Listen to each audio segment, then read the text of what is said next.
আমরা বাংলাদেশে চাই জনগণের সরকার। আমরা বাংলাদেশে কোন অনির্বাচিত সরকার দীর্ঘায়িত হোক, এই ধরনের কোন ধরনের আমরা কোন আয়োজন আমরা দেখতে চাই না। আজকে বাংলাদেশে সামাজিক যোগাযোগ মাধ্যম ইউটিউব সহ যেভাবে অপপ্রচার এবং গুজবে ভয়ানকভাবে বিস্তার ঘটেছে, আজকে উপদেষ্টা পরিষদের এই দপ্তর থেকে তারা এগুলো বন্ধ করার কি পদক্ষেপ নিয়েছেন? রাজনৈতিক নেতৃবৃন্দের চরিত্র হনন থেকে শুরু করে ভুয়া নিউজ ছাড়িয়ে আজকে জনগণের মধ্যে, গোটা রাষ্ট্রের মধ্যে যে ভয়ানক বিভ্রান্ত ছড়াচ্ছেন, এগুলো বন্ধ করার পদক্ষেপ নিতে হবে।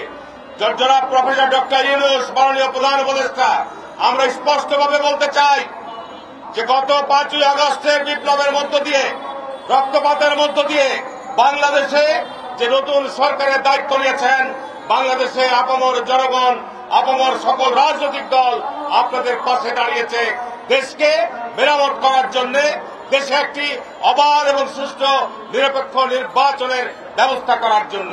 কিন্তু আমরা এখনো পর্যন্ত আগামী নির্বাচনের কোন সুনির্দিষ্ট রোডম্যাপ পাই নাই। আপনি আপনার দপ্তর থেকে বলছেন কখনো ডিসেম্বরের মধ্যে, কখনো বলছেন আগামী বছর জুনের মধ্যে।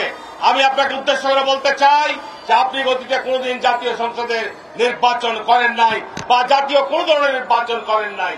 নির্বাচনের একটা পরিবেশ আছে, সময় আছে। বাংলাদেশের মানুষ গত 18 বছর বাংলাদেশের মানুষ উৎসব মুখর পরিবেশে কোন নির্বাচনে অংশগ্রহণ করতে পারে নাই।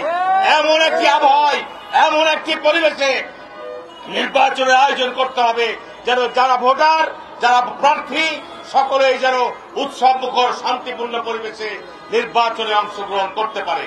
সুতরাং আগামী বছর আপনার ফেব্রুয়ারিতে রোজা শুরু হচ্ছে, তারপরে বর্ষাকাল, তাপপ্রবাহ, খরা, এটা তো নির্বাচনের কোন মৌসুম নয়।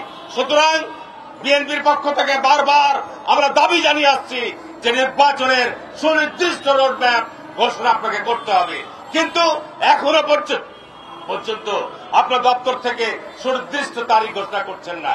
আপনি কাদের দ্বারা পরিচালিত হচ্ছেন? কে আপনার পিছনের শক্তি? এটি আমরা জানতে চাই।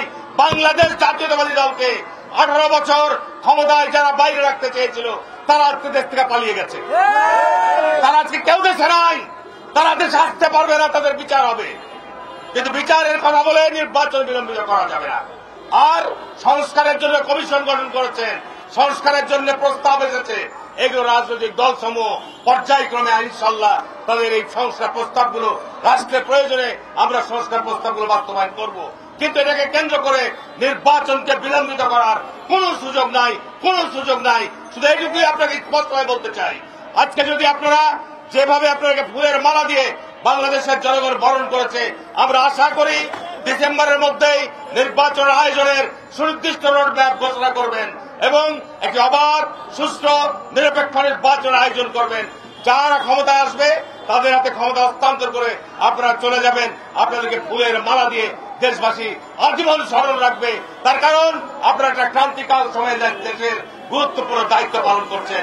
কিন্তু যদি বিএনপিকে ক্ষমতার বাইরে রাখার কোন চক্রান্ত এবং ষড়যন্ত্র করেন, যেভাবে হাসিনা তার দোসররা পালিয়ে গেছে, আপনারাকেও দেশ থেকে পালিয়ে যেতে হবে, থাকতে পারবেন না। স্পষ্ট। আমরা ধৈর্য ধারণ করে আছি। আমরা চাই না যে আমরা গত 18 বছর যেভাবে গুমের শিকার হয়েছি, আমরা গত 18 বছর যেভাবে আপনার হত্যা, নিপীড়ন, নির্যাতনের শিকার হয়েছি, আমরা নতুন করে রাস্তায় নামতে চাই না। আজকে স্পষ্টভাবে বলতে চাই যে আজকে আপনাকে অবিলম্বে ঘোষণা দিতে হবে, দিতে হবে, দিতে হবে। আগামী ডিসেম্বরের মধ্যে নির্বাচন হতেই হবে, হতেই হবে।